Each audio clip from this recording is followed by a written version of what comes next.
Anucha Bodokora, the Executive Director of Citizen Action Illinois. This is the largest and oldest public interest coalition. We are so proud to be hosting today's forum, along with 25 other co-hosting organizations for candidates running in the 2026 Democratic primary for Congressional District 9. Our organization is turning 50 years old next month. Since our beginning, we have fought to advance policies that improve the lives of working families, from making healthcare more affordable, protecting consumers, to expanding access to high-quality public education. You can learn more about our work by scanning the QR code on screen. We believe that all voters deserve to know where their candidates stand on today's most pressing issues, so they can make educated decisions about who they want to represent them in DC. We are very grateful to our candidates for taking the time to be here today and for speaking directly to voters. All candidates participating in today's forum have met threshold requirements of either having at least 50 individual donors or having raised $4,000. Here are the ground rules for today's forum. Each candidate will be given 1 minute for opening and closing remarks. Today's questions were developed in partnership with our co-hosting organizations. Some questions will be asked to all candidates, while others will be directed to a subset of candidates. The partial group questions were randomly pre-assigned to numbers, and candidates have just drawn those numbers. The random draw has also determined the candidate's seating order. For each question, candidates will have 45 seconds to answer. The lovely team from the League of Women Voters will be doing the timing for this forum. At 30 seconds left, they will hold up a 30 seconds paddle. At 15 seconds left, they will hold up a 15 seconds paddle. When your time is up, they will hold a stop paddle. At time, you will be allowed to finish your sentence. Then they will start ringing the bell. To be fair and make sure we get through our questions, we will be strict with timing. Candidates will not be allowed to rebut outside of their allotted time to answer questions. With that, we will begin with 1 minute opening remarks for each candidate, beginning with Sam Poland. And please turn on your mics.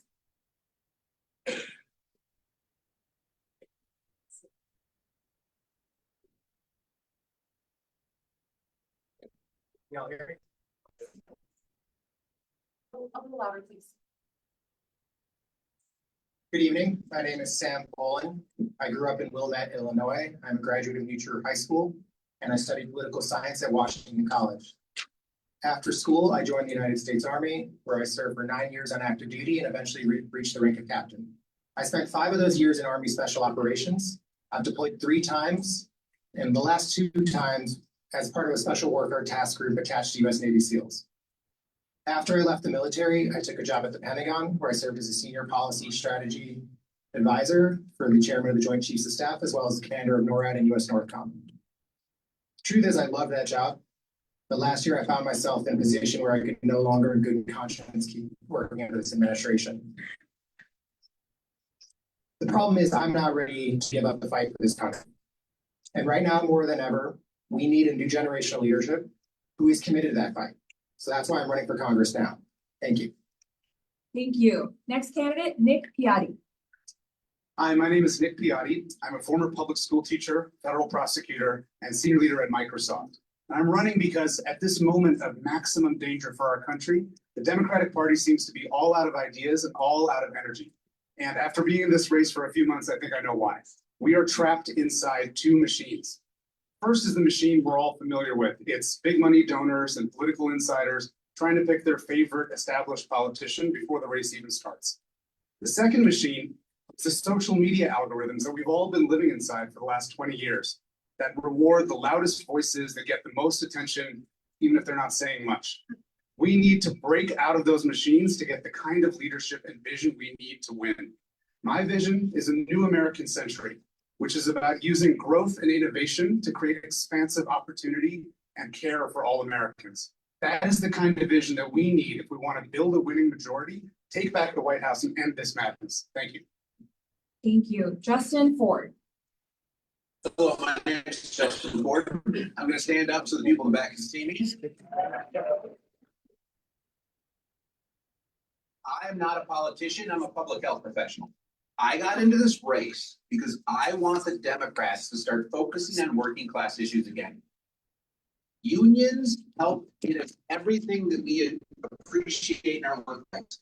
From the breaks to the 40-hour work week to we need to support working families, we need to support unions in order to rebuild the middle class. I do not believe that we as a country can afford to continue to lose working class folks. 69% in recent polls said they didn't believe in the American dream anymore. We need to support them. We need to start to deliver for them. And that's what my campaign is about and what we're trying to do. So I wish I had more time to explain, but maybe in some of the questions. Thank you. Howard Rosenblum.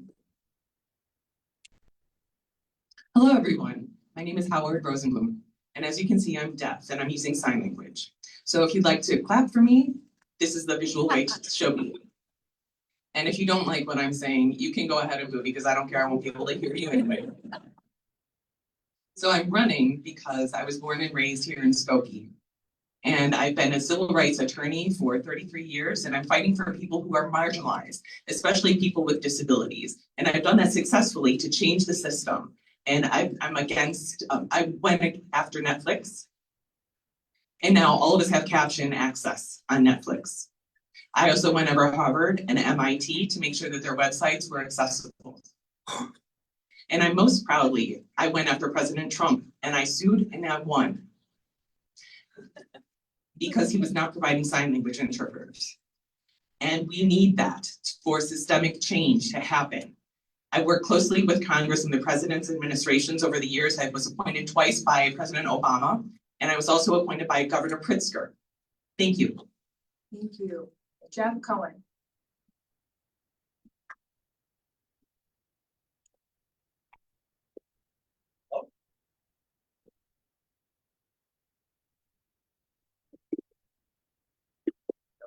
No. Oh, there you go. There we go. Hello? Does that work? Yes. Okay. I'm Jeff Cohen. I'm an economist. Stand up. Sure. I'm Jeff Cohen, and I'm an economist. And I wish I conjured up some image of Tom Cruise in Mission Impossible, but I know that it doesn't. What I can tell you, though, is that I've worked for 30 years on complicated economic problems on the economy. And I know what drives prices up and what drives wages down. I know what crushes family economics. But what I really, really want to tell you about is that we've all been sold a bill of goods. And that bill of goods is that the economy is only supposed to work for a few people and the rest of us tread water. And we've also sent a lot of politicians to Washington who just do not seem to get anything done. It's promises followed by incompetence. But I'm an economist and I know something about that. I would tell you that that is bullshit. Thank you. Laura Fine.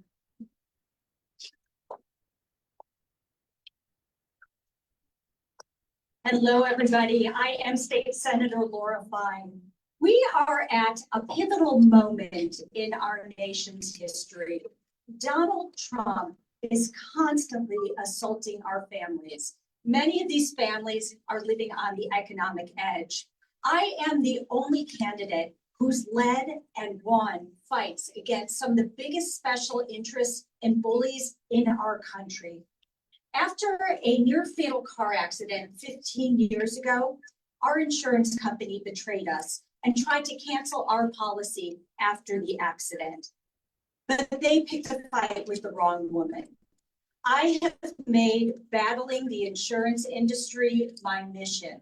And because of the work I have accomplished in Springfield, Illinois is one of the most consumer-friendly states when it comes to healthcare. I don't chase the headlines. I get the work done. I pass the legislation that helps you. Illinois is a 100% pro-choice state because I have been on the front lines, and I'm hoping to take this to Washington. Thank you. Bushra Amiwala.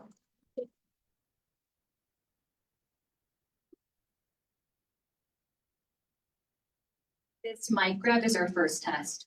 We passed. Hello, everyone. My name is Bushra Amiwala, and I serve on the Board of Education of Skokie School District 73 and a half. I'm a nonprofit leader and just left my 5-year-long career at Google to run for Congress. My parents came to the United States from Karachi, Pakistan, and built their life in Illinois 9, brick by brick. My dad's a small business owner, my mom's a teacher, and I'm running for this seat because I know the everyday problems that impact all of us. We're seeing the rich get richer, the middle class shrinking, and us getting taxed on every single thing, left and right, from housing, healthcare to groceries. Government can and should work for us, and I'm a product of that in its truest, most beautiful form, hoping to revive that in Washington. Thank you. Thank you. Thank you so much for hosting this forum. No? Yeah. Thank you so much for hosting this forum. My name is Daniel Biss. I have the honor of serving as mayor of Evanston.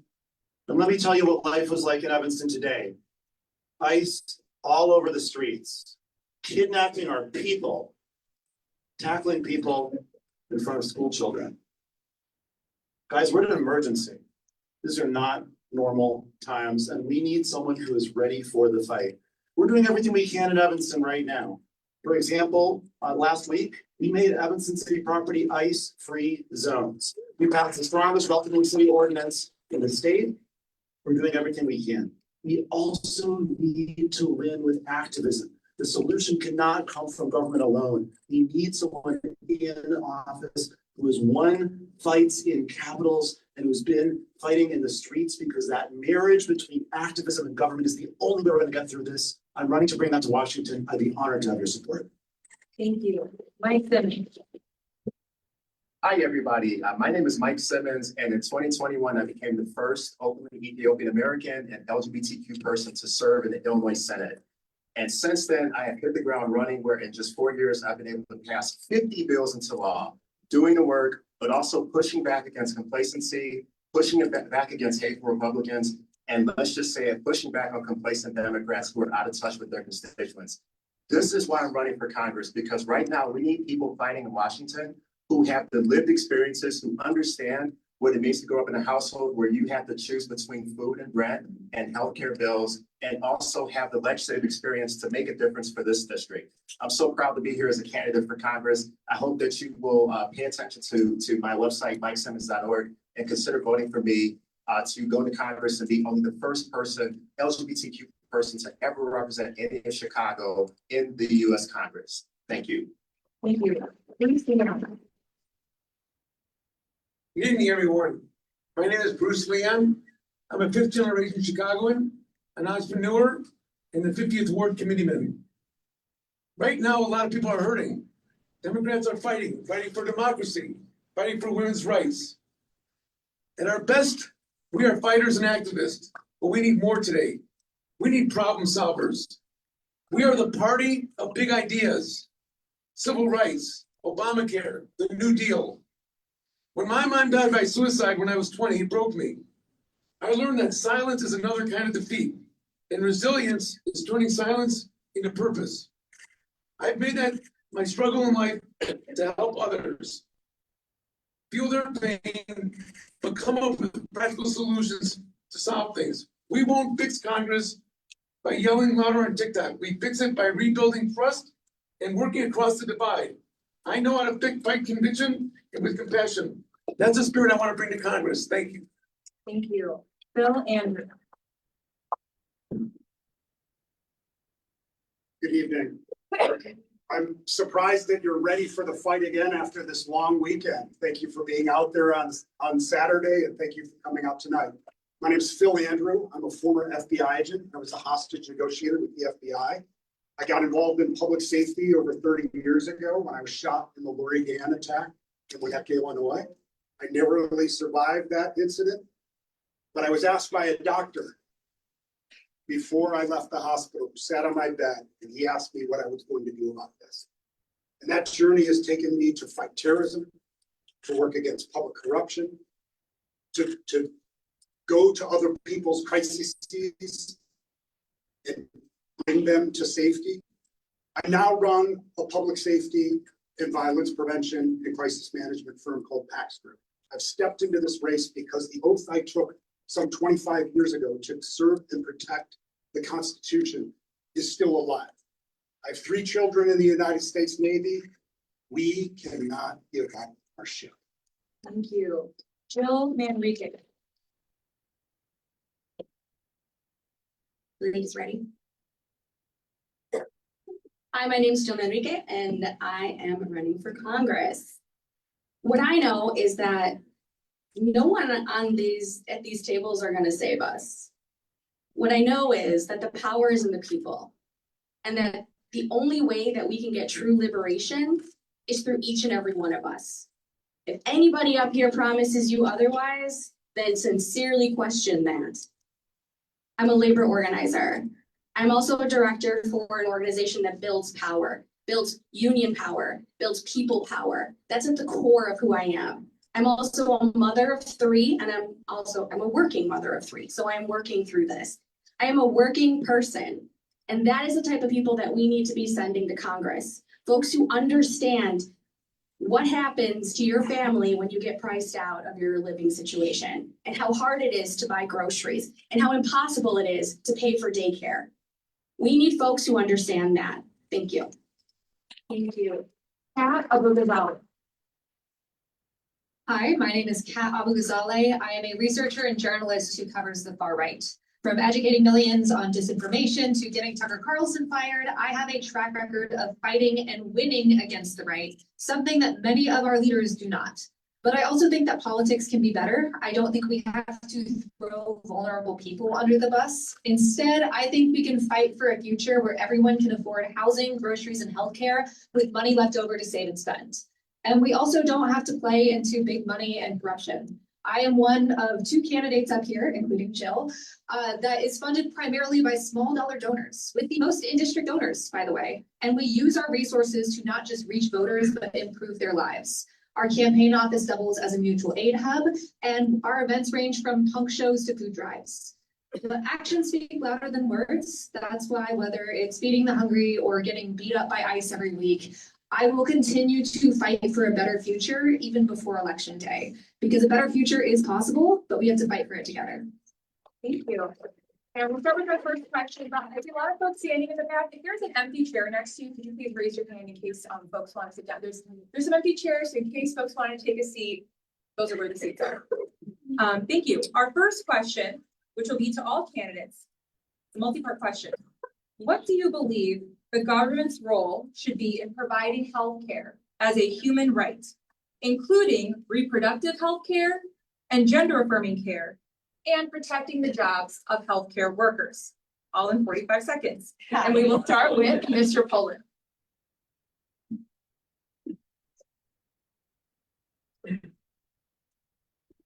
So I'll just start with saying healthcare should be a universal human right. The fact that we live in the wealthiest country in the history of the world and we cannot give healthcare to our citizens is absolutely embarrassing. People shouldn't have to choose between going to the doctor and paying their bills. That's insane. As far as the complexities of individualized care, in a perfect world, I'd say yes, the government should provide everybody with every opportunity they need to get the care, including reproductive rights and gender-affirming care, if that's what we agree as a people to do. But right now, we need to address the major problems in the healthcare community, which is that the healthcare world is a for-profit industry right now. And that's not going to make us any better. That's not going to win us. That's not going to save any more lives. And the reality is we need to be better than this. We need to address the healthcare situation before we can start talking about providing cost savings for everybody else. Thank you. And to reduce on transition time, I'm going to ask that folks pass the mic down with a question for everyone. We'll just keep going. Oh, sorry. I don't mean the individual mic, but just rather go one after the other. Healthcare should absolutely be a universal right. So I come to that point of view. My parents are both physicians who worked in public hospitals here in Chicago. And from day one, I've understood that healthcare is so essential to what it means to live a full life that there's no reason that anyone should not have it. Now, I come from a business background. You might think I would say, I want the private sector here. I don't want a public option. Absolutely not. It's been enough of waiting for the private sector to figure this out. It's time to give everyone a public option. When it comes to reproductive care or gender-affirming care, the answer is very simple. Those are kinds of healthcare. And if you believe healthcare is a human right, you believe that people should have access to those things. finally, when it comes to training people for healthcare professions, I worked at Microsoft and on AI products. I know the future, we're all very worried about what kind of jobs are going to be available. I think care professions are one of the most critical things we need to invest in. And so I'm out of time, but I'd love to talk more about it. If they would have given this to us ahead of time, we could have all picked our favorites and gone down there, because a lot of us agree. Healthcare is a human right. Everybody should have healthcare. We should not be worried about things like that. We need to make sure that women's healthcare is healthcare. So obviously women have a right to choose what to do with their bodily autonomy, but also about 20 out of every 100,000 live births in this country lead to the mother's mortality. We can do better. We have to do better with our care. Another interesting statistic is that about 33%-ish of new nurses are going to want to be out in 2 years. We have to do better for our healthcare workers. We have to make it better for their jobs so that they're there when we need them. I'm sure that all of us could talk for way more than 45 seconds, but my time is done.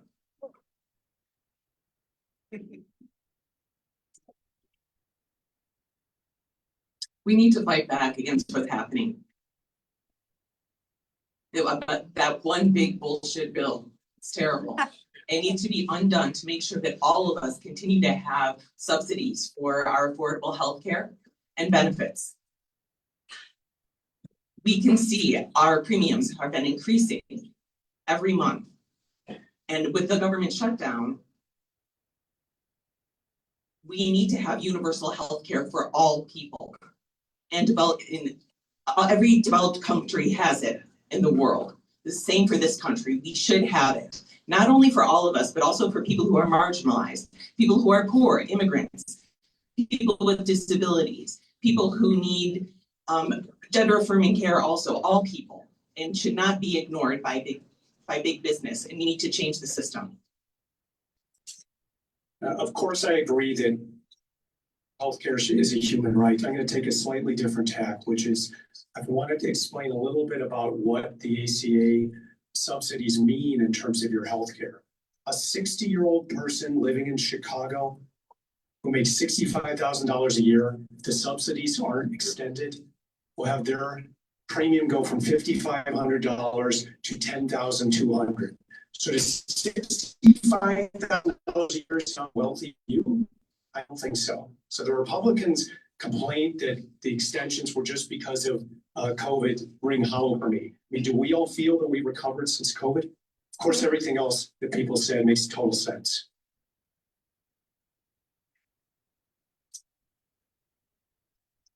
Thank you for this question. Medical debt is one of the leading causes of bankruptcy in the United States. I completely understand this because it almost broke my family after my husband's car accident when we found ourselves with over $600,000 in medical bills. For the past 13 years, I have made it my mission in Springfield to fight the powerful special interests, especially the insurance industry, and make sure healthcare is more affordable and accessible throughout Illinois. And that includes reproductive healthcare and gender affirming care. I have been the driving force behind healthcare in our state, and I intend to take that to Washington.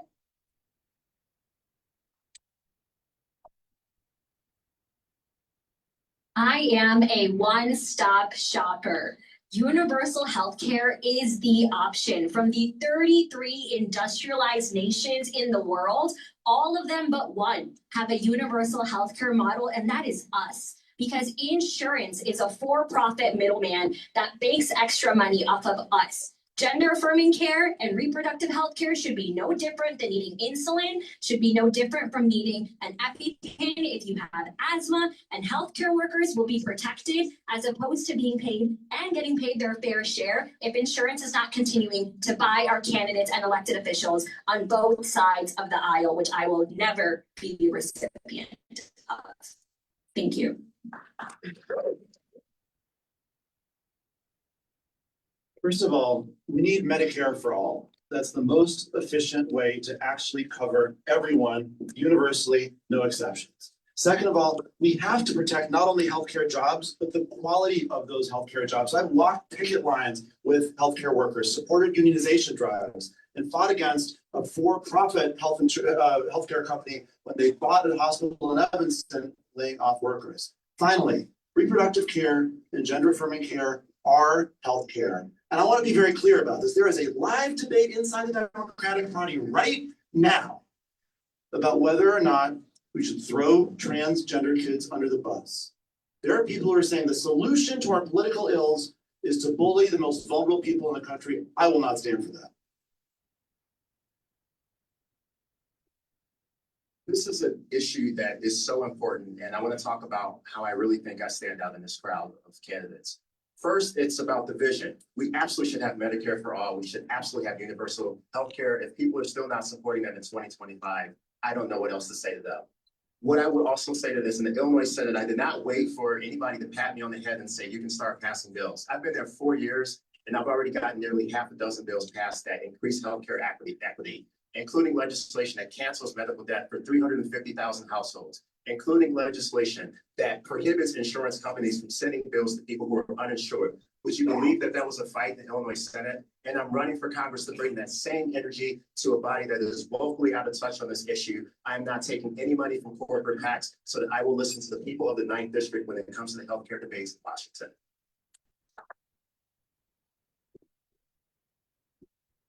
When I was running Tandem HR, we provided healthcare and bought healthcare for over 17,000 workers in Chicago area and other companies. I've had quite a bit of experience. I believe that we need to have a partnership, a private-public partnership. Government needs to provide a safety net, not a hammock. To say that there's just one solution that will work for 17% of the economy is a little bit naive. I think that we need to have a program that provides levels of care, that everybody gets a basic level of care, but it has to work in conjunction with the private industry. That's my solution, that we can all work together to find and improve Obamacare without throwing it out the window. Thank you. I personally have been a beneficiary of some of the finest healthcare. When I was shot, I happened to still be on the insurance policy for the University of Illinois. It took $65, and I had to take some summer classes. That was a little bit of a burden at the back end of that summer, but it allowed for my family to avoid having to absorb the costs of serving a gunshot. Gun violence is a significant weight on our health system. Let me be clear. I support access to affordable, quality health care for everyone. This is a drag on our economy. And I've got 2 daughters, one who is serving in the United States Navy. The notion that she would have less rights over her body than her mother is abominable.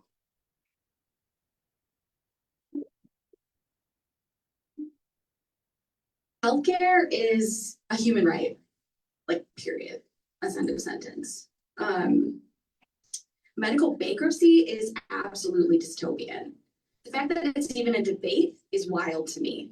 Our healthcare, along with our housing, is everything. If we aren't healthy, if we aren't taken care of, what more, like what are we supposed to do? How do you go to work? How do you take care of your children? Raise your hand if you're a woman who's ever had to convince their doctor that something hurts and it's real. Yes, thank you. It's ridiculous. Healthcare, women's healthcare, healthcare for our trans siblings, all of those things are a basic human need. And it needs to be decoupled immediately from the for-profit system. And let's not forget that the VA is the biggest medical healthcare system in the country, and it's also suffering. Thank you.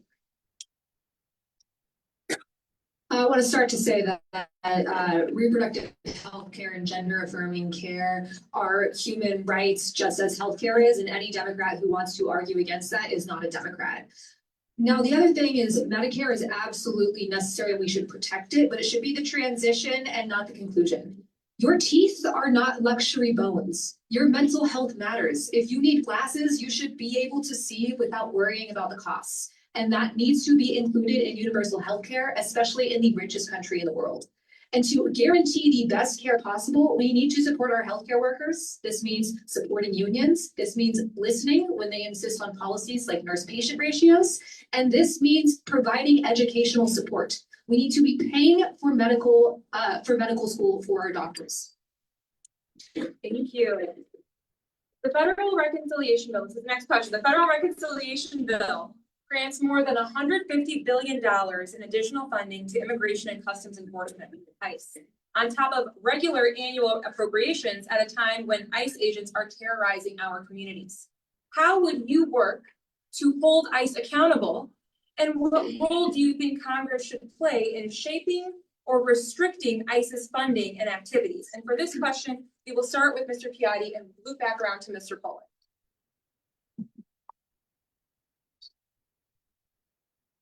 I think the first thing to answer about that question is, do you mean between 2026 and 2028 when Trump is still in office, or post 2028? One of the things that I wanted to talk about in this campaign is I see a lot of promises about what we're going to do in Congress as Democrats on day one, how we're going to hold people accountable, how we're going to rein it in. I think we have to be very clear-eyed about the fact that immigrants are a scapegoat for this president. That's not going to change if Democrats win a few more seats or if we get a little more progressive. In the near term, we should resist. We should fight every time we can. We should hold up the appropriations. But we should realize that the way we're really going to defend our communities, the way we're really going to make people safer, is by putting together a party that can actually win the White House back. Because people will not be safe in this country until we change who's giving the orders.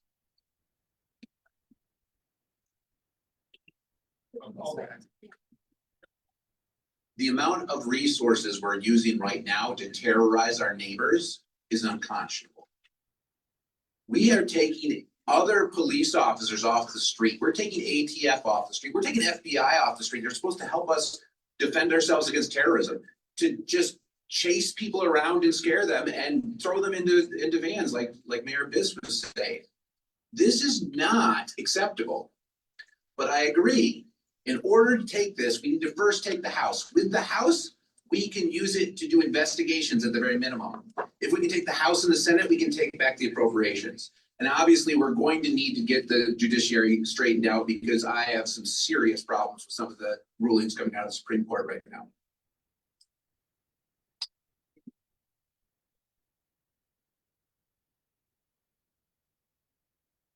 First of all, we need to look at the unconstitutional activities that ICE has been involved in.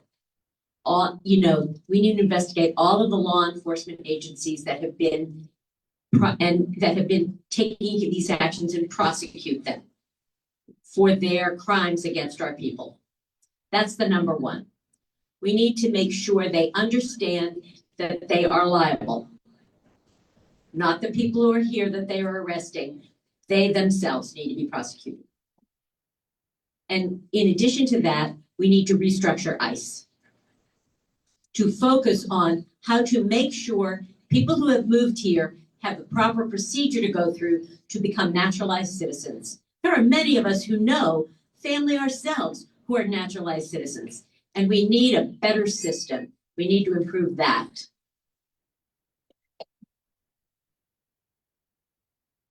Economists think a lot about trade-offs, but it's not just about money trade-offs. There's a safety trade-off with ICE that's very disturbing. If it was the case that there were hundreds and hundreds of violent criminals in a Home Depot parking lot across from the soccer field in Evanston, maybe we'd feel differently about shutting down the soccer matches and taking that away from kids. But that's not what they've done. They haven't provided any evidence. They show up masked with no accountability. So that's a trade-off that I do not think our society is willing to make.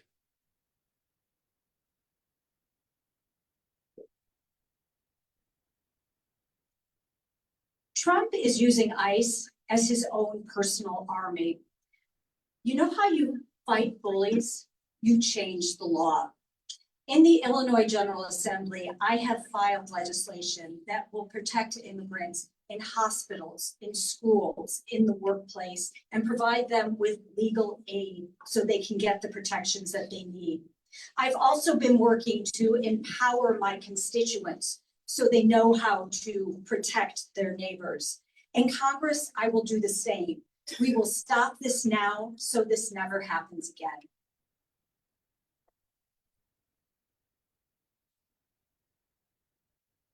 The first time ICE was in our streets here in Skokie was in February. This is not new, and ICE as an institution needs to be abolished. While our federal workers are not getting paid during a government shutdown, ICE is, by the way, to terrorize our neighbors and kidnap them off the streets. This appropriations bill instead needs to be invested in more public defenders to make it so there's a clear path to citizenship for our neighbors and families like mine that came to this country for a better life, and that is the opposite of what we are seeing right now. Thank you.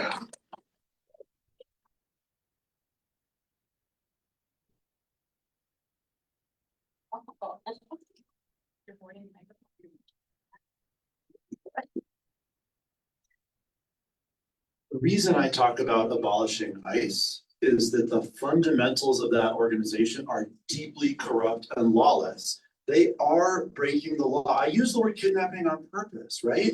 These are masked men with no accountability, snatching people from our streets on a daily basis. This is deeply dangerous.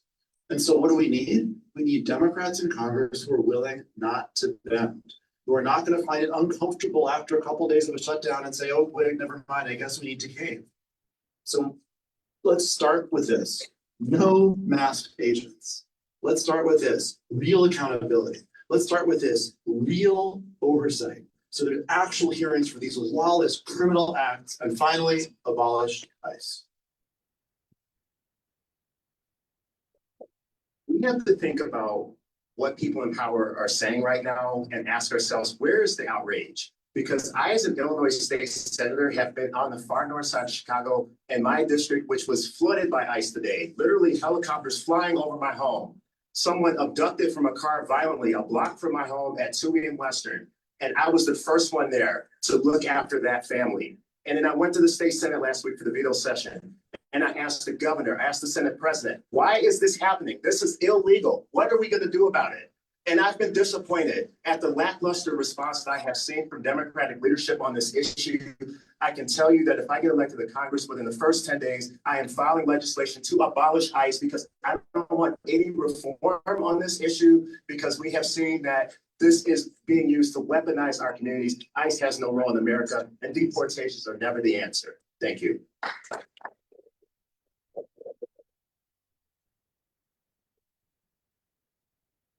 So I have been through a lot of these candidate forums and I often ask myself, what would we talk about if we didn't talk about the person in the White House or about some of the activism? Do we really have ideas of our own?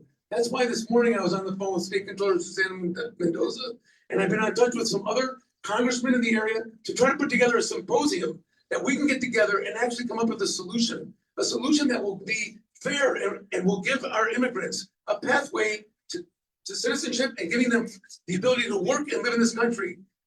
Enough with the screaming and the yelling. Let's be a party of ideas. Let's be a party of solutions. And let's figure this thing out and get it done right. Thank you. Does anybody else feel like our democracy has been taken hostage? ICE is now among the top 20 largest standing armies in the world. It is poorly trained, poorly recruited. It has an agenda that is ideologically motivated, and they are sloppy, they are not professional, and they are not constitutional. And they are doing damage to every institution and our sense of justice.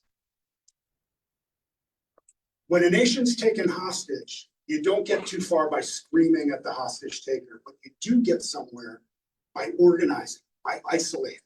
We have a debt ceiling vote ahead of us. And without accountability, without a full appreciation that the president must follow the law, I think we have to stop giving the hostage taker money.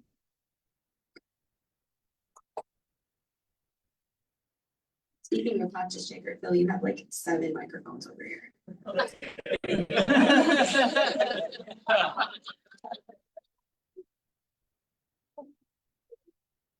I gotta say, this is great because since 2002, when ICE was created, I've been a part of the activists on the ground saying ICE needs to be abolished. And this is one of the first times that I'm hearing folks who are elected and want to be elected listening to that and not trying to water it down.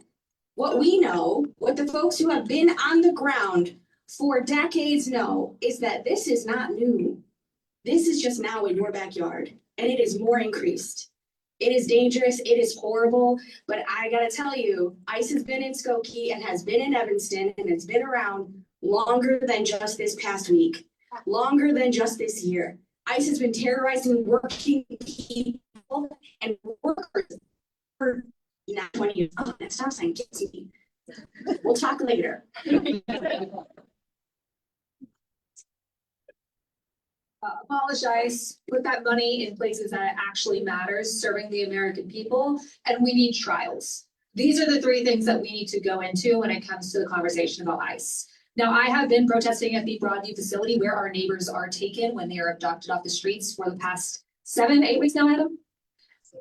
6? 7. It's not fun, but we need attention here. And as your congresswoman, I will keep coming back to insist to inspect that facility as allowed by law. We will not stop, we cannot let up, and we have to hold ICE accountable. It's not enough to pretend like this was a bad dream. We need accountability.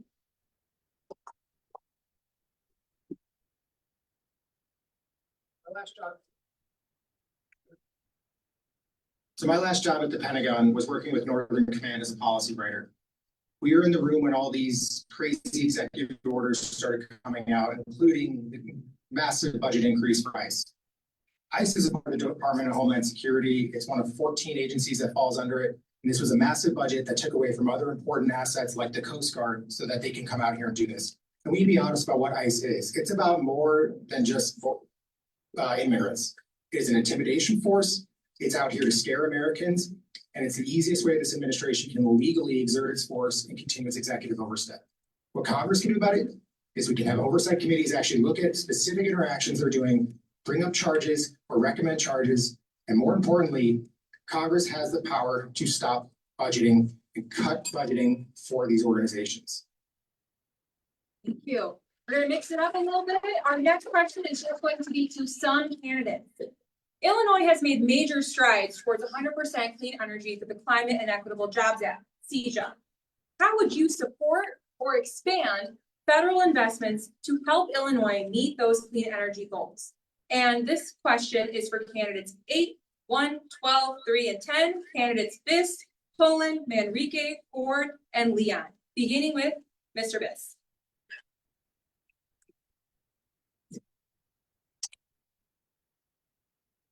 We know what we need to do. We need a Green New Deal. We need massive investments in clean energy. We need regulation to actually forcibly move away from the utilization of fossil fuels. The hard part isn't knowing what to do. The hard part is getting it done. In the city of Evanston, this year, we passed our Healthy Building Ordinance, the strongest ordinance in the Midwest to actually move away from using fossil fuels in our largest buildings. Chicago couldn't get it done. Those other towns couldn't get it done. The biggest, richest, most powerful landowners in town all they thought they had us beaten. I fought back and I won. What we need is someone who's got backbone, who's willing to be in this fight, who knows how to put together a coalition to win and who puts climate first. Because if we don't put climate first, we are in huge trouble as a species. Thank you, Mr. Poland. So the climate is changing. We need to accept that first and foremost. So we need to recognize that. But it doesn't have to be doom and gloom. Green technology can be an opportunity, can be an economic opportunity, and can be a new industry that will reset ourselves ahead of the rest of the world and take advantage of the situation. But being more realistic and pragmatic, we also have to recognize that not making these changes is also a security issue, it's a resource issue, it's an economics issue. We owe it to the people of the United States to take every viable step to be ready for the future, whatever it may bring. Thank you, Ms. Manrique. I'm so glad you asked this question. For the past couple of years, I've been working alongside our trades union, our labor unions, and our climate activists. to try to figure out how we can all work together to ensure that we can go forward with projects like the Green New Deal, but together. Because this is why it's important to have an organizer as a congresswoman, because you need to build power. We need to build power with workers and we need to build power with activists. The only way to get it done is like that, is to ensure that folks that live in communities that are traditionally wrought with environmental racism, and folks who don't benefit from these green deals, that they get the proper just transition that they deserve, that we have the workers who get the proper just transition. Sorry. Mr. Ford. Well, I'm sorry about the doom and gloom. Unfortunately, I do have a degree in public health. It happens to be in environmental and occupational sciences. So I'm an environmental scientist. And I'm going to tell you right now, we can't just make a couple of buildings green and think it's going to go away. We're losing. You see what's going on with the Canadian wildfires? That's just the tip of the iceberg. If we do not take a dramatic step towards a carbon negative future, we're not going to have a future.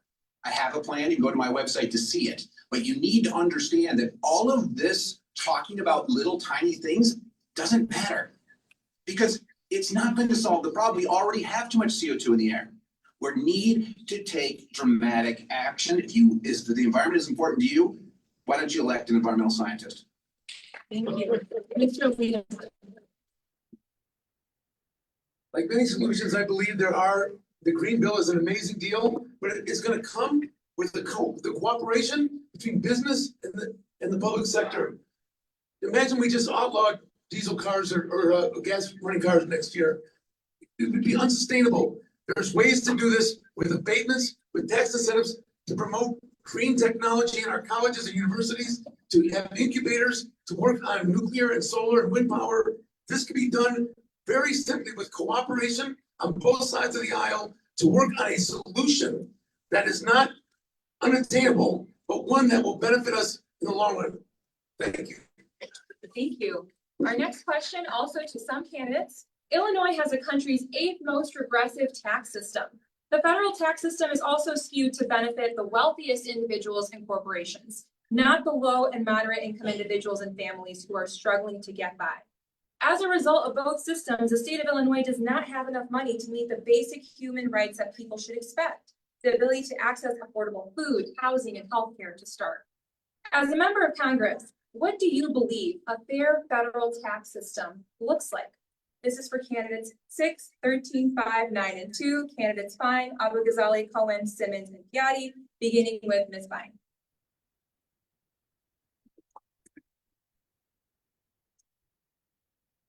Thank you. Thank you for this question. This is not hard.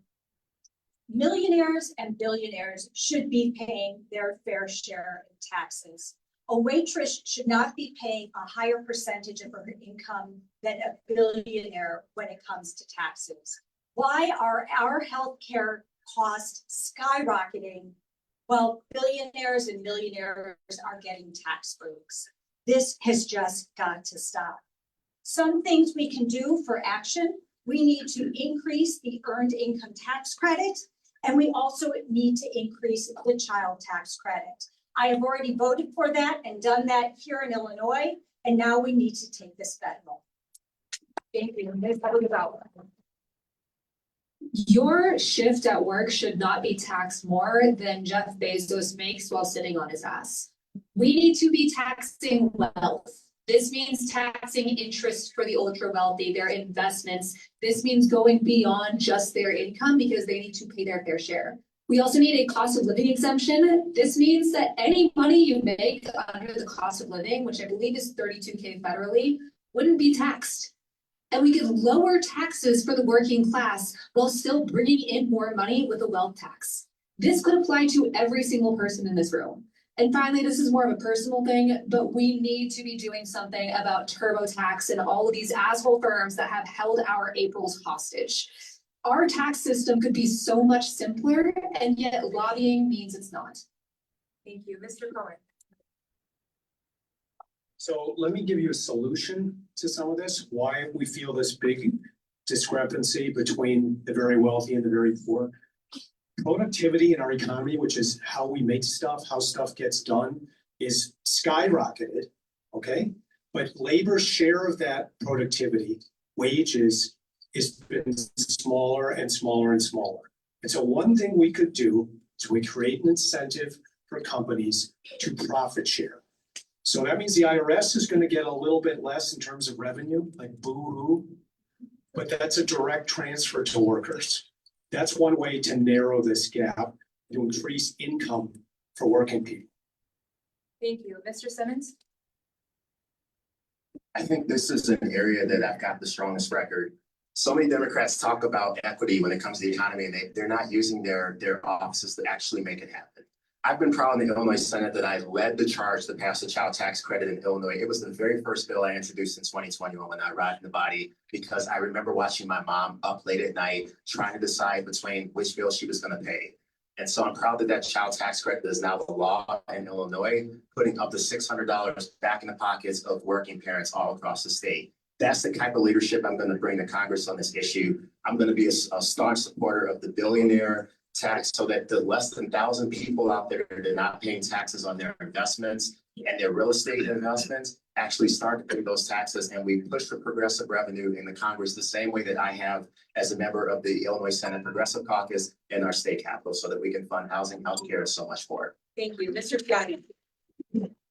Look, this is an easy question for Democrats, and we'll all agree to some degree. Of course, we should lower the tax burden on the working and middle classes. Of course, the rich should pay more. I think the problem we have as Democrats, I mean, that's an answer that's going to get applause in a room full of Democrats. But like I said at the beginning, we've been losing. But we have to win back the country. And I think the problem we have is that's the end of the story for us. What's the next sentence after that?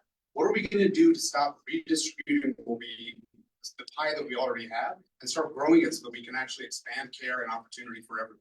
I would love to see a Democratic Party that actually talks about growth and innovation so we can get to the kind of expansive care that we're actually trying to get to, instead of, talking about how we're going to dole out the dollars we already have right now. Thank you. Our next question, also just some candidates. What measures would you support to prevent gun violence, including accidental shootings, suicides, intimate partner violence, and school shootings? For candidates 7, 11, 4, and 1, candidates Amiwala, Andrew, Rosenblum, and Poland, beginning with Ms. Amiwala.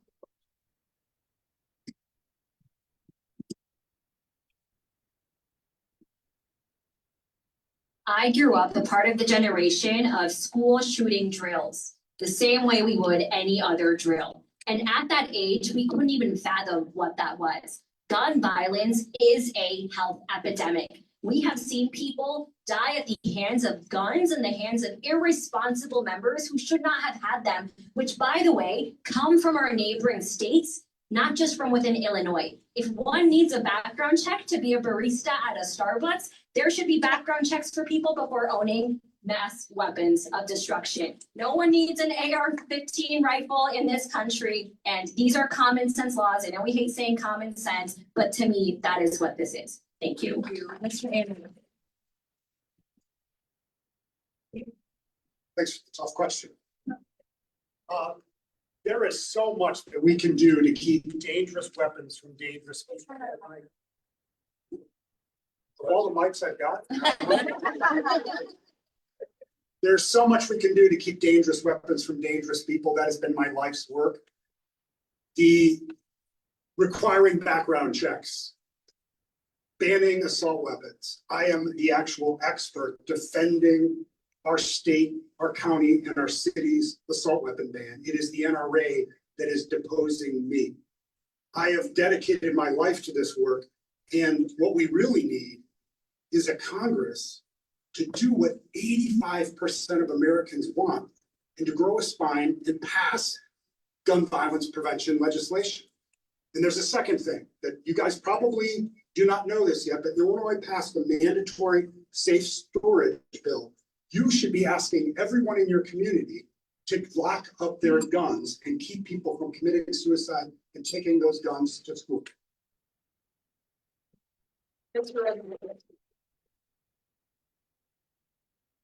In 2022, Congress passed the bipartisan Safe Communities Act.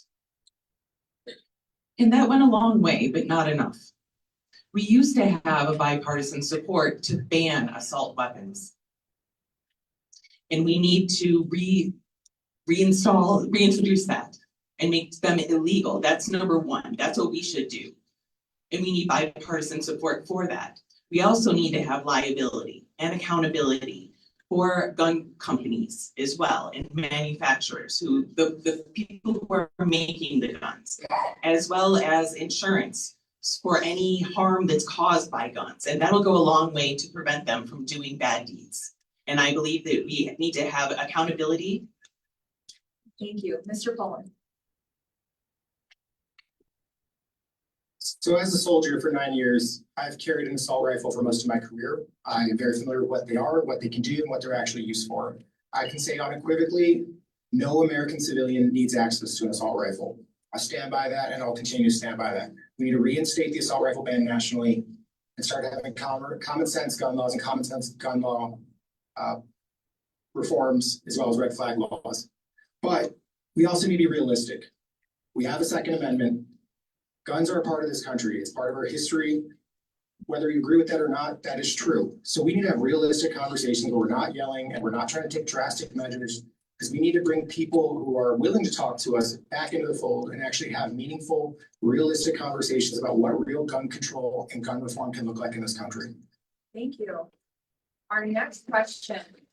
Since August 2025, 445,000 federal employees have been stripped of their collective bargaining rights by the Trump administration, silencing their voices on critical workplace issues like job safety, fair discipline, and political interference. Collective bargaining gives workers a voice on the job, ensures that public services are delivered effectively without fear of retaliation by managers, and prevents the politicization of the civil service.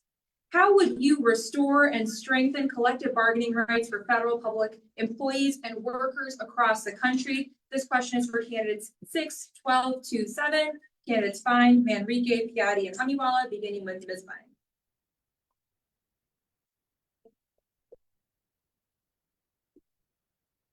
Thank you. I understand the benefits of being in a union because I've been in a union for many years. When I taught at Northeastern Illinois University, I was in UPI Local 4100, and I've also been a member of the Writers Guild. So I know how unions can protect you in the workplace and how they can help you bring more money home. I have also led the charge that now allows graduate students in the state of Illinois to unionize. And as a result of that legislation, they are better protected. I've also made sure that we got on our ballots the ban for right to work in the state of Illinois, and I'm going to bring this fight to Washington.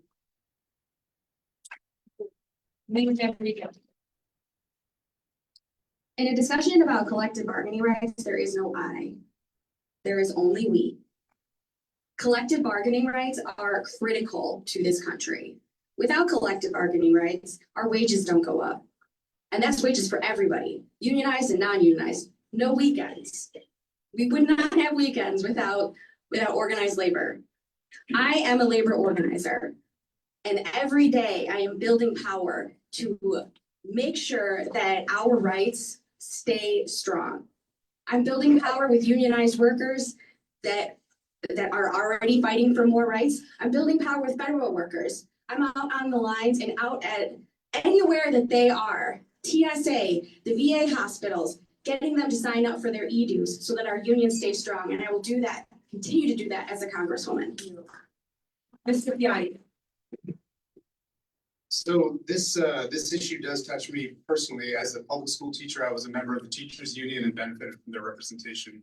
As a federal prosecutor, I was one of the employees furloughed during a previous government shutdown. I have some sense of the uncertainty and fear that comes with that. I think when we phrase this though, like so many of the issues we talked about, this is not a problem of law, this is a problem of lawlessness. When we talk about the things we're going to do in Congress or legislation we're going to pass to solve this, we have to recognize that under the current administration, there's no legislation that's going to stop them from doing terrible things. So I feel like I'm a broken record, but I always come back to, if we want to stop the abuses of this administration, the task is kick them out of office. That's not something we're going to do in the next 2 years. That's something we're going to do by building a party that wins and ending this for once and for all. Thank you. Ms. Amiwala.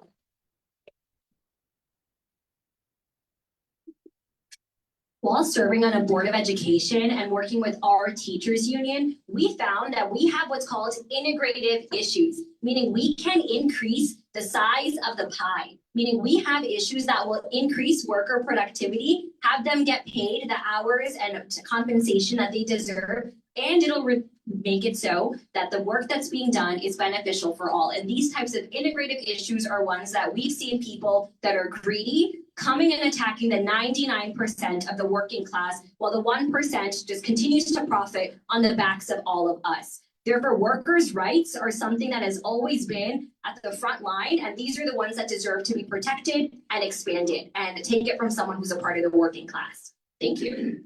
Thank you. Our next question, across the country, we're seeing a growing push to criminalize homelessness and mental illness.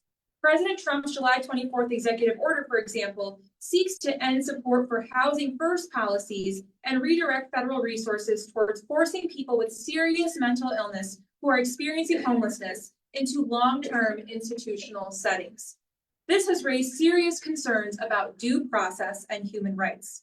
What policies will you advocate for to end homelessness and to ensure that people struggling with mental illness are not arrested or involuntarily institutionalized? This is for candidates 5, 13, 3, and 8. Candidates Cohen, Abou-Ghazaleh, Ford, and Viss, beginning with Mr. Cohen. I mean, what does this sound like? This sounds like pre-World War II Germany, right?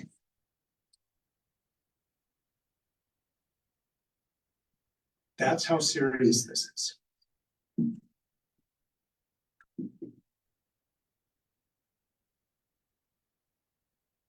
So homelessness, the unhoused, is a product of the economy. You're going to hear me say things that are a lot of things related to the economy. So it's part of that. But it's also just criminal and it's terrifying. And we need to learn that lesson from history. Thank you. Ms. Abou-Ghazaleh. I can't believe I have to say this, but homeless people are people. And as material conditions worsen for so many of us, lots of people, lots of families will lose their homes. And this executive order not only attacks those people, it also gives the administration the ability to just say, well, you don't seem like you have a home, or you seem like you're mentally ill and we're throwing you wherever we want. So we need to repeal that. We need to be investing in our social services, housing, groceries, healthcare, the stuff we've been talking about today. But we also need to be pressuring other organizations, including the Democratic Party, to use its resources right now to help people, including during the shutdown. We are doing this on our campaign. By the way, if you have any coats, please bring them to our campaign office in Rogers Park. We're collecting them for the winter. You can pick up an ice whistle. But we need to be doing this not just in the government, but out of it too. Thank you. Mr. Please bring Ford. coats. Well, the economist calls it an economic issue. Guess what the public health person can say, right? This is a public health issue. Let's start with homelessness. Housing first. That's the model that works. That's what we need to push in Congress. People cannot solve their other problems if they're worried where their head's going to be at night. We need to provide housing first. It's not going to cost as much money as people think, and it's going to solve a lot of problems.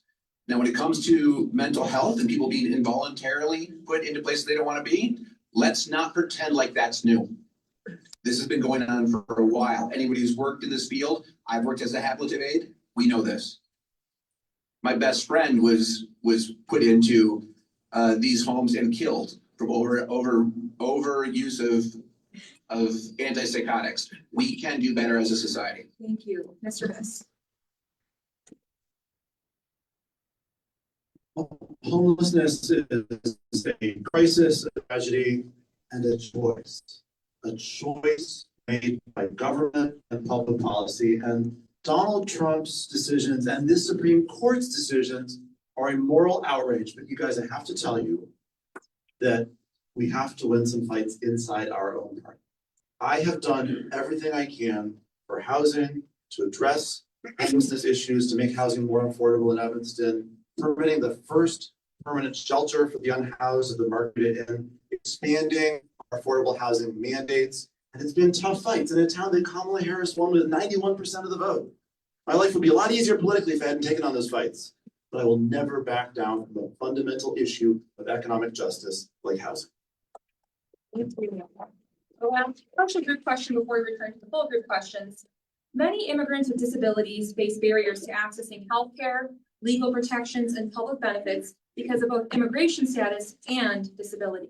What steps would you take at the federal level to ensure that immigrants with disabilities have equitable access to healthcare, services, and accommodations? For candidates 4, 9, 10, and 11, candidates Rosenblum, Simmons, Leon, and Andrew. Beginning with Mr. Rosenblum. That's a great question. All people with disabilities have been marginalized, all services. And that's why I've been working for 33 years to support their rights, including for immigrants, healthcare, and everything. So what I do is I make sure that the federal laws currently that still exist apply and are used and are enforced as well. Because we already have rights, but they're being ignored right now. So recently, there were a few people who were disabled who were taken by ICE. And they were held for several months without any communication with the outside world whatsoever. And there were a few people, deaf people, who were arrested by ICE, and there were no interpreters. There was no communication, there was no phone call. They were left in isolation for 5 months. We have to throw ICE away, get rid of it. And it's a better system and create a better system for all of us so that we have equal access to immigration services. Thank you. Mr. Simmons. This question makes me think of my uncle Chuchu, who is now deceased. He died at 44 years old. He was an Ethiopian immigrant. He was disabled, but he was a genius. He could play the guitar. He spoke Italian and 6 different Ethiopian languages. And he was never served by the government the way that was commensurate with his dignity and humanity. In my capacity as state senator, I've been proud to have a constituent services office that serves everyone. And that takes intentionality. It means making people, even those that are immigrants and that are disabled, feel like they are actually human beings when they call the office and when they request constituent services. And if I get to Congress, that is the type of spirit I am going to imbue with our constituent services. And that starts with the member, the staff, or it starts with the staff, it starts with the culture of the office. And the immigrants that are disabled, along with all those that are disabled, are always going to get first-rate constituent services to the 9th District Office if I'm a member of Congress. Thank you. Thank you. Mr. Leon. I believe that all people, not just immigrants, are due the rights under the American Disabilities Act. I also want to just say that as a country, we are only as great as our weakest link. Compassion and empathy is what's going to make us great. We need to focus more on those people that need help. That's what government is there for. Their main function is to provide a safety net and an uplift for those people that have been left behind. Since I sold my company, our family foundation, we were very instrumental in helping fund and start Safe Haven and other institutions like the food bank in Chicago that help make sure that everybody has food security and has access to know their rights in Chicago and in the nation. Thank you. Thank you. Mr. Andrews. When you work in law enforcement and you work in justice, you find that those that are most vulnerable are often those most victimized by crime. And Nick is right. We're up against something more than incompetence. We're up against more than just bias. We're up against lawlessness. What ICE, what immigration authorities are doing is against the law. Now, absolutely, we have to reform that. But the first thing we need to do, and this is crisis management 101. You have to have a priority. And the first piece is to hold this administration accountable. As you are out and about and you witness these, please, just like a bank robbery, be a good witness. Film, be safe. There will be accountability. You need to be part of bringing that accountability. Thank you. Our next question is for all candidates. What role do you think the United States and Congress should play in supporting peace and stability between Israel and Palestine? For this question, we will begin with Mr. Ford and loop back around. Well, thank God we're at least closer to a peace agreement. I've been very vocal about what I believe on this issue. If you've seen me at other events, you're going to watch me do something different tonight. I want us to simmer it down to allow this peace treaty to run its course and hopefully hold. What has been going on with the Palestinians is nothing short of heartbreaking.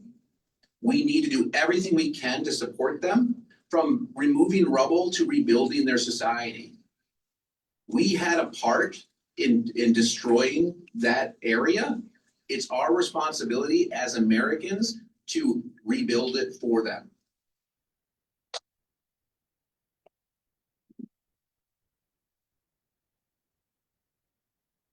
Yes, what happened in Gaza is horrific.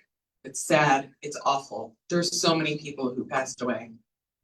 And as was mentioned, we need to try to keep the peace deal. We need to rebuild with a stable government, with food, plenty of food, and healthcare and services for all of the people that are in Gaza. At the same time, we need to make sure that there's no further violations between the two parties. And we need to make sure that both sides are held accountable.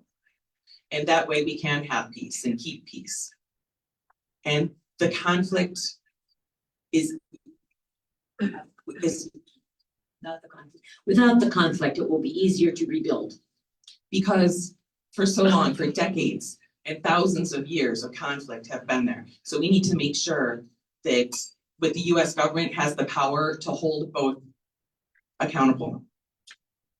You know, listen, we can't deny this was a massive humanitarian crisis that Israel let go on too long.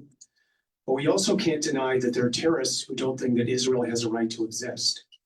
So what I think is most important is that we hope this peace holds, but we have to recognize that the US is the leader of the free world, and we cannot turn our backs on that peace process. Nobody wants that peace process to succeed more than the other Arab nations around Israel. So we need to work with them. We need to work with Israel. We need to make sure that holds. But we can't deny our role as leaders of the free world.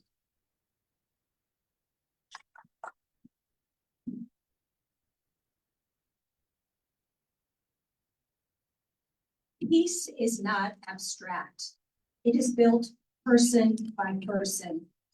Our role in the United States is to support diplomacy, humanitarian aid, and the hard and necessary work of rebuilding trust. As a Jewish woman, my faith teaches me that empathy has no limits. We must keep working until every child, Palestinian and Israeli, can live in peace, dignity, and safety. And in Congress, I will continue to work for just that.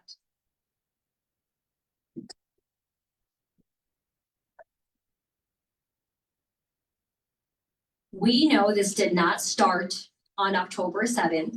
We know this has been happening far before then. And we know that our taxpayer dollars have been misused by our government to kill innocent children and families in Palestine. End of period. And not only have we paid for it, but we already have seen this peace treaty be broken and misviolated. And the United States has no other role than to pay the reparations to rebuild Palestine the same way we've been in charge of breaking it apart.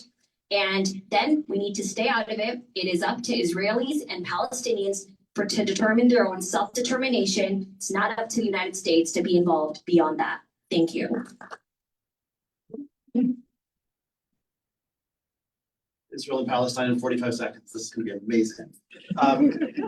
Okay. First of all, I know this may sound naive from the vantage point of now, but I still believe that the only long-term solution that makes a lick of sense is a two-state solution. Israel and Palestine side by side in peace and security and dignity and self-determination for every single person. Both peoples are legitimate. Second of all, to the question, the United States has a critical role to play in this. And we have tried for far too long to politely ask Bibi Netanyahu to do the right thing and learn that he ignores us. It is time to use our power, to use our budget, to actually put pressure on both sides to move toward peace. And that's why I've come out in support of ending the transfer of offensive weapons to Israel, as well as the recognition of a Palestinian state as critical steps toward actually moving us toward a humanistic peace for all peoples in the region. This is a generational issue. And we all know that just this weekend, we all held our breaths and we thought that we would see an end to the suffering and the killing and the blockages of food and medicine in Gaza. And that has been tenuous and that has not lasted. And so as a member of Congress, it's important for us to bring oversight to our foreign policy and to where our dollars are going. And I don't think that our tax dollars, another cent of our dollars should be going to bomb innocent civilians in Palestine. We have got to stop this. And that means putting pressure on Netanyahu's government that continues to facilitate this humanitarian crisis. And that means making sure that we assist those that have been displaced in the Gaza Strip to make sure that they are resettled and that we bring an end to this human rights crisis, because our grandchildren will judge how we navigate this crisis.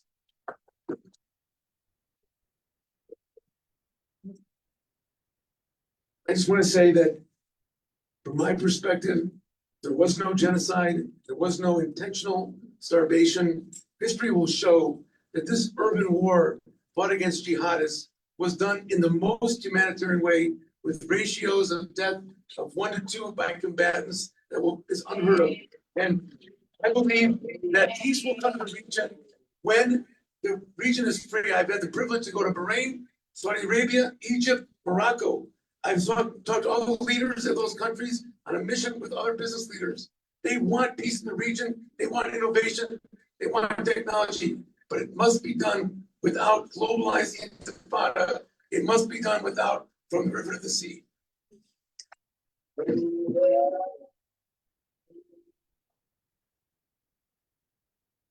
Breaking cycles of violence and terror is complicated. Yeah. It's complicated on the streets of Chicago. It's complicated in the Middle East. I've spent 21 years countering terror, working and training people to help pull people out of dangerous situations, but also to protect communities and countries. This is a complicated issue. It takes more than 45 seconds. It takes years to build trust, but it also takes leaders with a vision for peace that want to guide us to some of those formulas that we could pull right off the shelf. We deeply need to hold our leaders up to a standard where they have a vision and are willing to work for peace. And this is no different. There is exactly 0 things complicated about genocide. Genocide is genocide. And that's exactly what has happened in Palestine and has been happening in Palestine. And what we need are leaders who are brave enough to say it. In 2022, when I was a school board member, elected school board member in District 219, I noticed that the students who were wearing keffiyehs to graduation were scared, that it took bravery for them to wear them. And I thought that was some bullshit. Like, really? We got kids running around in all sorts of different stoles, and they're proud, and they should be. And no student and no person, no Palestinian, no anybody should be afraid to be 100% who we are, who they are. So we need bravery, and we need people that are going to say that it's genocide, because it is.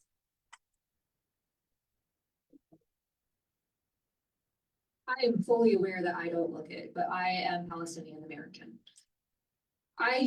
45 seconds is enough for me to express what I think on this.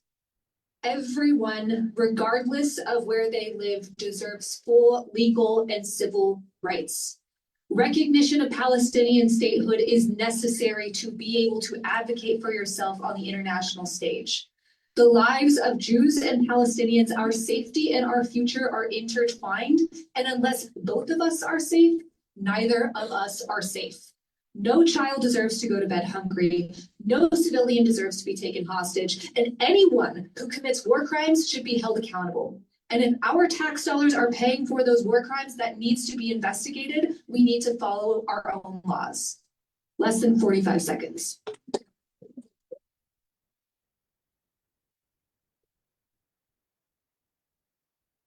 So I'm just going to start and say the whole thing is a human tragedy, and we need to recognize it as such. As someone who's actually worked in the region, someone who's been to all these countries in question, served in those areas, actively tracked and fought against the Iranian threat networks that aid Hamas, that aid Hezbollah, that aid the Houthis. It's a complicated question. It is a complicated conflict. It is beyond Israel and Gaza. It is beyond Israel and Palestine. We're not going to stop it with clever slogans or witty tweets or powerful sound bites. The reality is the United States needs to reinsert itself as the leader in the international community. We need to put a coalition forward. We need to give the US some teeth back overseas, not to hurt anybody, but to show that we're serious and actually committed to peace in the region. We have the access, we have the capabilities. It's on us to fix this. I'm afraid that going last, I'm gonna echo a lot of what others have said. I pray that the peace that has, or the ceasefire that it holds, but I think the goals have not changed, which are an end to the violence immediately, reconstruction and aid for the Palestinian people, security for Israel, and a path to a real two-state solution. I think a lot of people agree on those. And I believe, like others have said, in the role of American leadership. I don't necessarily believe in the leaders we have now, but I think our responsibility is to use every bit of influence we have to achieve those goals, whether it's paying for reconstruction, whether it's using our presence on the international stage to bring people to the table. So I think there's a lot of agreement that America has a role in undoing a lot of the damage that's been done. Thank you. Our final question before we go to closing remarks. Trump's big ugly bill created a permanent universal voucher program that will redirect billions of public dollars to private schools. At a time when public schools are already underfunded, would you support an effort to repeal this program? Starting with Mr. Rosenblum.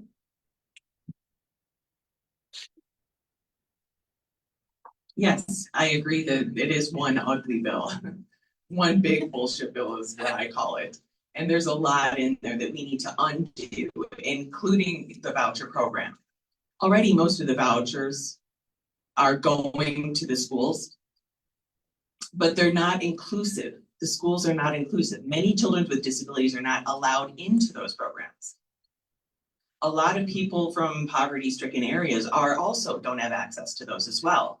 So really the way to screen out the marginalized people is to undo that big mess and to make sure that all children have equal access to a good education, to give them opportunities to advance and progress in the world, and to fix the system across the US with a minimum level of funding.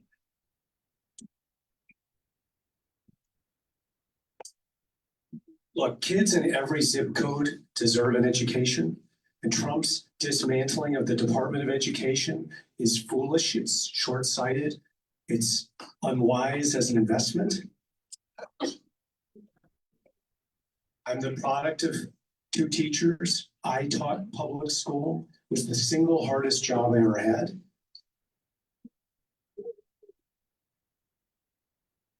And if kids can't get a good start, then we're doomed in terms of their future economic hope. So the steering that Trump has of vouchers is another form of his chaotic nonsense that, of course, I will reject.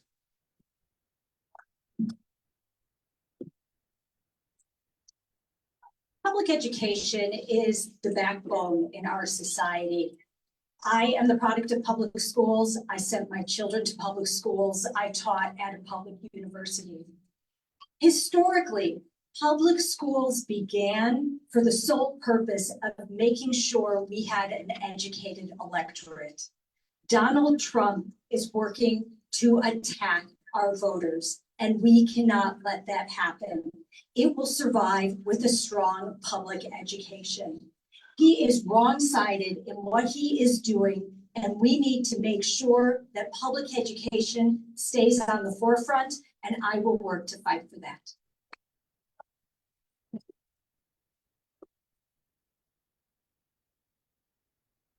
No, public dollars should not pay for private schools.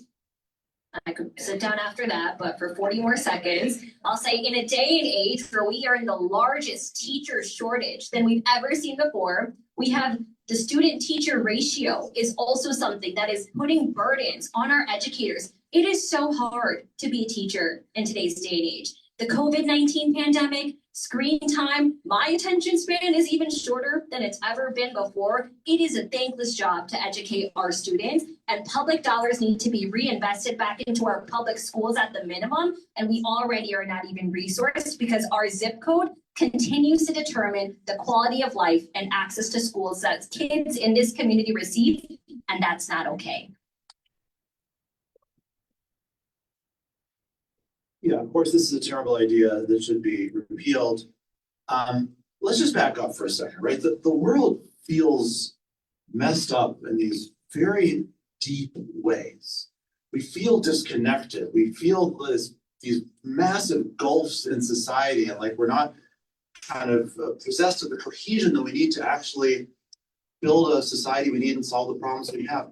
Part of that is the dismantling of a public education system that's supposed to be a foundation of we all, regardless of zip code or race or economic background, have access to the same kind of education that provides not only a leg up, but also a universal language for all of us to share. When they try to take apart public education and have this version for this person and that version for that person, they're tearing apart society. We got to fight back. So yes, absolutely, it would repeal that. I don't think that I would be working with Donald Trump on much of anything related to education.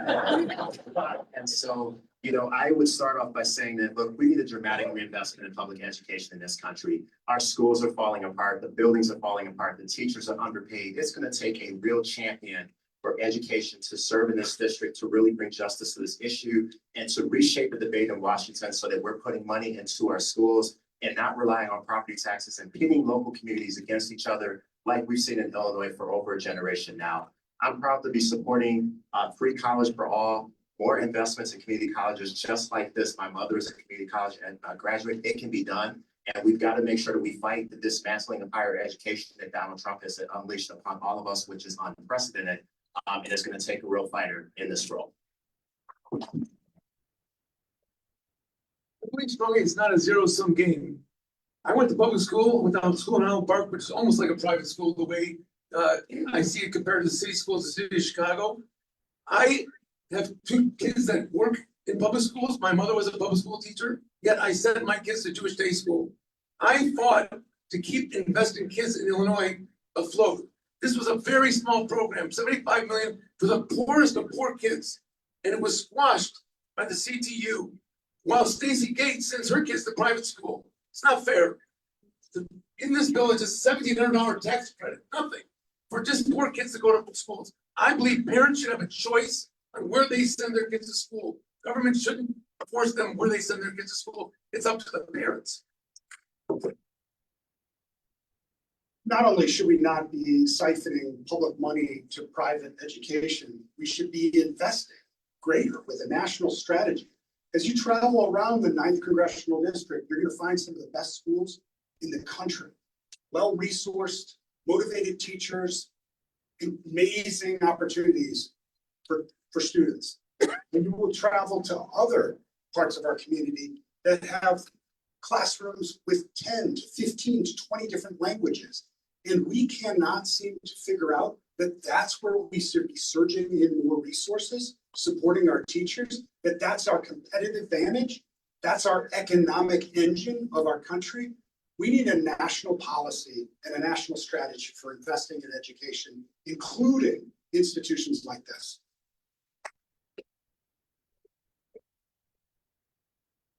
No, I do not agree with a voucher system. I am a mother of 3 kids in public school and a graduate of Northeastern Illinois University. So I very much appreciate public school system. And what I know is that even under Democratic governments, the public school system has never been fully funded. And there has always been a line of degradation sent towards teachers, as if teachers are greedy.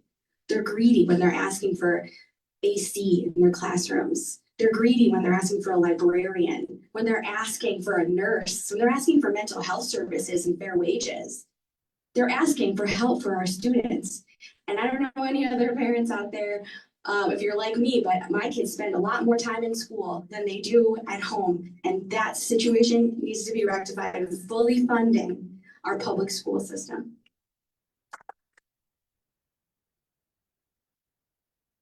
Public dollars should pay for public schools. So no, I don't agree with this. But historically, a lot of private schools started as an effort to resegregate students even after segregation was banned. And we are seeing a resurgence in this in Republicans creating charter schools to use public dollars to enforce religious education. In fact, a school in Arizona actually shut down a public school because there was so much funding going to a school run by a church that students couldn't go to the public school near them. We need federal funding of our public schools much more than we have now. We can't just reinstate the Department of Education. We need to expand our money there. Public dollars should go to public schools, and I'd much rather it be spent on education than bombs.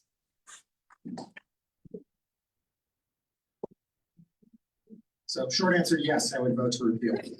I believe public schools need more money, not less, because our school systems are directly related to our economic development. They're directly related to the opportunities of areas. And I think the teachers and students all deserve better. I know a lot of teachers, and I can tell you they need all the help they can get. They deserve higher wages, and I will stand by that forever. They're the most important people in a child's life. They can shape the way that they enter the world or see the rest of the world. The problem in Illinois is that we are still using assessment systems that are over 20 years old to figure out which schools deserve more public funding or less. And that's just insane. The world has changed. This world is not the same world as it was 20 years ago. We need to update how we assess schools. We need to update access and curriculum to reflect the world that exists today.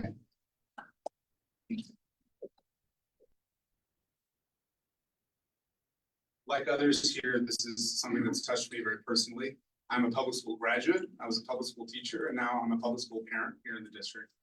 In law school, I was the director of a lawsuit suing the state of Connecticut for its inequitable education system.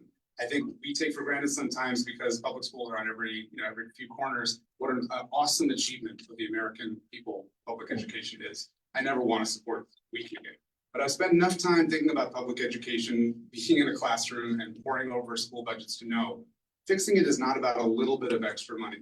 It's about a huge expansion that we can use to pay teachers incredibly well, to build all the schools we need, create all the resources we need to make public schools so good that no one would ever want a voucher. And so that's why I keep talking about economic growth every chance I get. That's how we're going to create the capacity to do those kind of things. It's great to come right after him because I agree, we should dramatically increase our funding of public schools. Dramatically increase our funding of higher education. And the reason is simple, and I'm sorry, I'm going to steal from The Economist. It's a positive externality. All that means is that even if you don't have a kid in school, even if you never are going to have a kid in school, even if you went to a private school, you benefit from the nurse that went to a school.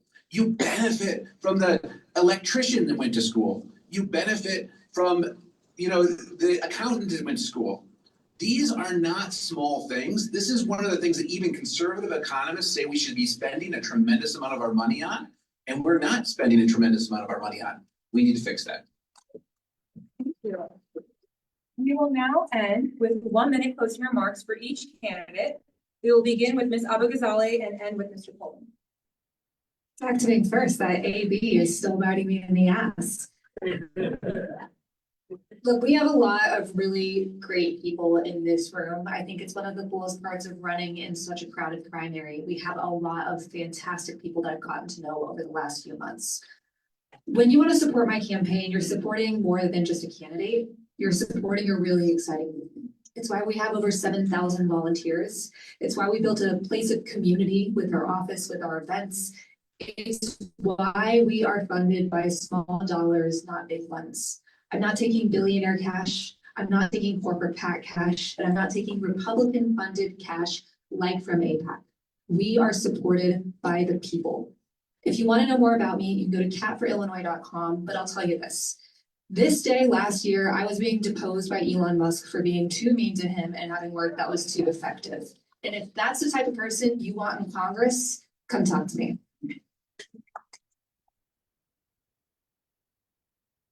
Like I said in my opening statement, there is nothing that any of us are going to do in Congress without all of you.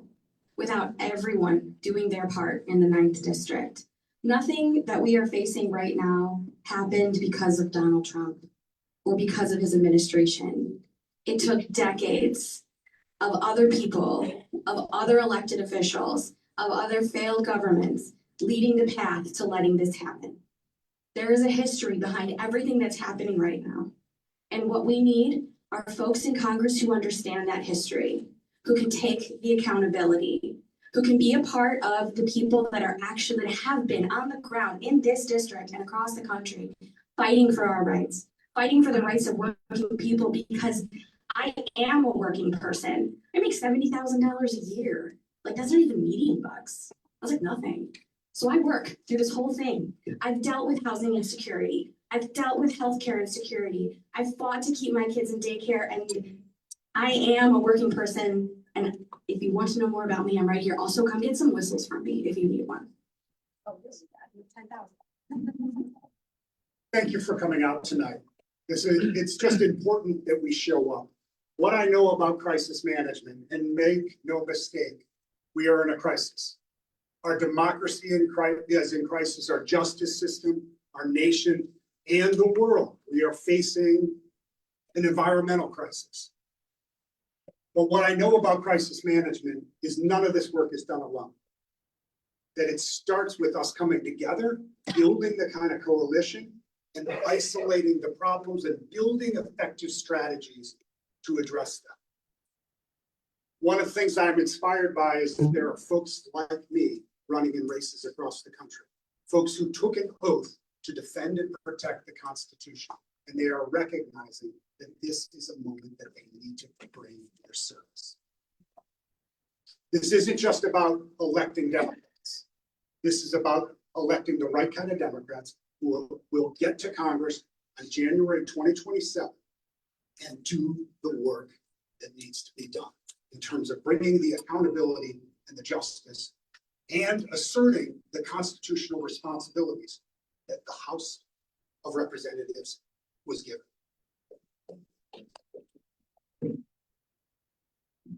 Thank you guys for coming out. It is a great group of people on the stage and a great group of people in the crowd. You know, I know a lot of the people in this room are mad, and they're fighting mad, and there's good reason. We need activists. We need people who care enough to go out in the street. My mother was an activist. She took us to the Democratic Convention at age 6. I got tear gassed. But I don't think my mother would have been a great congressperson. I'm running for Congress because I want to solve problems. It's not enough just to stand around and scream. I built Tandem HR. As you can see here, I'm not the thinnest, the tallest, the best looking. My wife thinks Mike is the best looking, but that's a different story. But people ask me, well, how did we build Tandem HR with three people and $500? We did it because we were diverse. We had an Orthodox Jew as a CEO. We had a Muslim as a president. We asked our employees every day how we could be better. We listened, we empathize. I stand in the 40-yard line, not the 0-yard line. I'm a product of Clinton, of Lieberman, of those people, Jackie Rosen, who want to do bipartisan politics and solve problems. Thank you. I don't look like your typical member of Congress, and I symbolize everything that Donald Trump is trying to erase right now. And that's exactly why I'm running for Congress. Because the reality is that 4.5 years ago, when I put my hand in the air and said I wanted to be a state senator for the far north side of Chicago, the establishment told me to pound sand. I did the work. I talked about my community. I talked about the work I had done throughout my career, and that is why I'm a state senator today. And I would ask you to look at the work that I've done in the state senate, because in the 4.5 years that I've been there, I represent a new generation who shows up and does the work, and that represents the communities that they were put in charge to represent. And that is exactly the argument I'm making in running for Congress, is that all of these fights that we're talking about, this race, are the fights that I have survived as an openly gay man, as a person who grew up working class in public housing in the 9th district, the son of an Ethiopian asylum seeker and a Black American mother.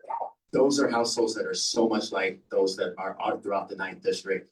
And I am so excited to be here as a candidate running for Congress. And I hope that you'll consider electing me as an unlikely member of Congress who absolutely will shake it up once he gets there. Thank you. Thank you so much. This has been a really great discussion run by an extraordinary group of organizations. And I'm just reflecting on what we've heard and what we haven't heard, and I'm puzzled that one thing we haven't heard much is the words Janet Shikowski. Dude, what a giant. What a warrior. For so many important causes. What a courageous fighter, and what a role model for whichever one of us is lucky to try to fill those shoes. I think as you evaluate these candidates, I would ask you to ask yourself who has shown the ability to be in those fights, to win when the odds are against them. I'm proud to have the endorsement of Elizabeth Warren and of 4 labor unions who've seen me in the fight and think I am the best person for this moment. I'm proud of what I've done. I'm here to humbly ask for your support and your partnership, not only in this critical campaign, but in the years ahead as we build a progressive America that works for all of us. Thank you so much.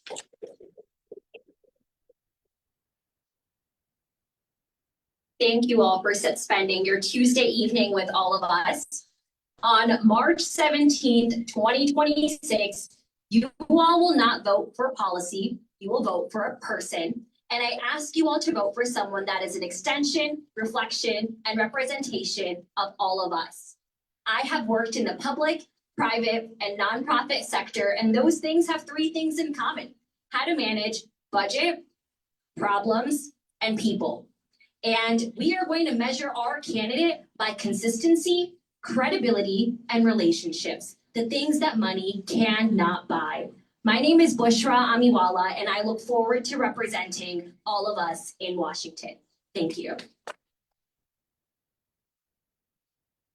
Thank you all so much for being here tonight. When the government fails to protect us from powerful special interests, we need to change the system. I have changed the rules on health insurance in Illinois. Now I'm taking on homeowners insurance, and I will do the same thing in Washington. When government tramples on our personal rights, we need to stand up and change the system. And that is why I have filed a bill to stop ICE from invading our lives and our communities. How do you stand up to bullies? How do you make lasting change? You can't just talk about it, you have to do the work. I have done the work for my community, and I want to continue to do the work. That is why environmental groups have named me the Legislator of the Year. Disability groups have called me their Legislator of the Year. Mental health organizations have called me the Legislator of the Year. I have more than 80 endorsements from my colleagues, both current and past, who know that I am the right one for this job, and I would appreciate your support. Listen, if what you're looking for in 2026 is an elected official or a politician, you have some excellent choices here. And I mean that respectfully. If you're looking for change's sake, I think you also have some excellent choices. But if you want to stop chaotic economic nonsense coming out of Washington, you need to send someone who understands how the economy works. A 79-year-old shouldn't be working in a call center as a retirement plan. A teacher shouldn't be picking up an Uber shift to make ends meet. So listen, I know that job number 1 of a good government is to protect our democracy, our sacred democracy.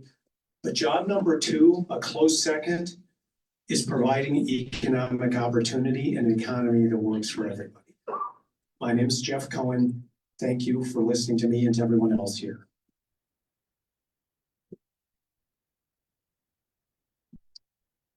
Hello, everyone. I want to thank all of you for coming tonight and for listening to all of us and all of the organizations that hosted this as well.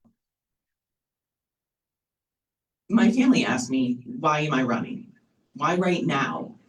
With the awful situation in Congress, like, why right now? And I want to be the first ever deaf person in Congress. And any legislation anywhere within the US, any legislative body within the US. That's not why you should vote for me though. Because I'm a lawyer, that's why you should vote for me. Because I have your interest. I fought against the big interests.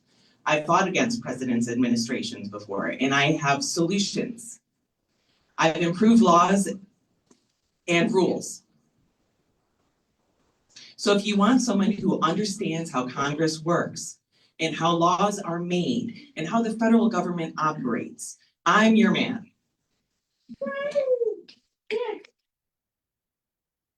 Hello, let me thank Citizens Action for putting this on and for all of you to come out and for the extra 15 seconds we get to do our closing. There are so many things we didn't get to talk about tonight. If you've seen me before, I didn't get to talk about my 4-day work week signature issue of my campaign. Unfortunately, find me after, happy to talk to you. What I'm going to talk to you now is we have to win the House. All of this cannot happen without winning the House. To win the House, we need to win Iowa's 1st, Wisconsin's 3rd, and Michigan's 7th. The 9th will be a Democrat. Which Democrat is going to help you win in Iowa's 1st, Wisconsin's 3rd, Michigan's 7th, all districts we lost by 5 percentage points or less? If we send the same sort of politicians to Washington, we're going to get the same sort of problems. If you send somebody who's a pro-labor, fighting to fix Social Security with a real climate action bill and trying to get you an extra day off every week, maybe that's a message that's going to play not just in the 9th district, but around the country. I want to ask all of you to try to remember what it felt like in November when Donald Trump won. I'm sorry. Then think a little bit forward to what it's going to feel like in November 2028 if MAGA wins again. Because let's be honest, that's the track we're on right now. Democrats have been bleeding voters for years. Our approval rating is somehow almost 10 points below the president's. And yet I see us continuing to pitch the same policies, the same platform that got us. So I agree, there are amazing resumes and amazing plans on the stage. I would love for these candidates to have a chance to go to office and do it. We don't get to do any of it until we get the White House back, and we don't get to do that until we build a party that wins. I joined this race, I was very happy in my job, but I was very frustrated that we were a party that seemed bent on losing. And I thought I had a better idea for a platform that could win more of the country back to our side, build a winning majority, and end this madness forever. That's what I'm asking for you, is to join that fight. We can't wait for a presidential candidate as a savior. It's the job of everyone in this room to build that party. Thank you. So first of all, thank you to our host and thank you all for coming out here. It is really great to see such a full room. It shows that people really do care about what's going on and who represents them. I've seen a lot of the world. I've seen the good, the bad. I've seen the incredibly ugly, but I've also seen the great things too. Right now, our country's in a weird spot. Things are not normal. We are not behaving normally. We have lawlessness and all over the streets and in the government. But if I had to describe my leadership style in 2 words, I would say I am an optimistic realist. I'm optimistic because I still have faith in the system. I still have faith in this country, faith in our democracy, faith in our neighbors that they want to do the right things. Here's the realist part. We need to win. We lost all 7 swing states in the last election. The Democratic Party did not change their platform. They did not change their messaging, and they're bleeding voters, and they're not appealing to anybody new. Right now, we need to make the tent bigger, not smaller, and we need to have realistic conversations and welcome people back who are willing to work with us. Thank you. Thank you. Can we get a round of applause for all our candidates?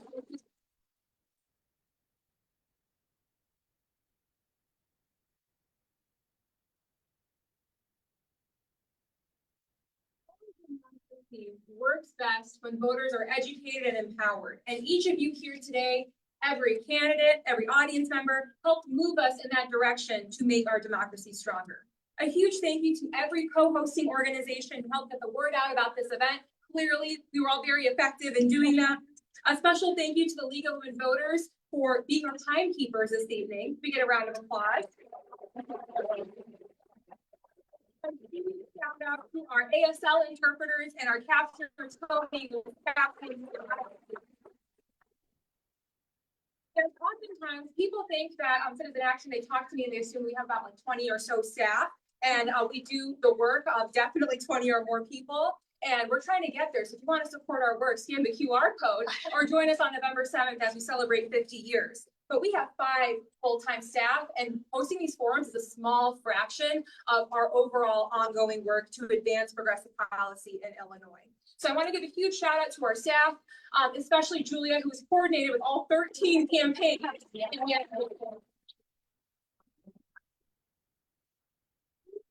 several other forums coming up for Congressional District 7 and 8, as well as Illinois State Comptroller. So follow us and stay tuned for additional events and updates.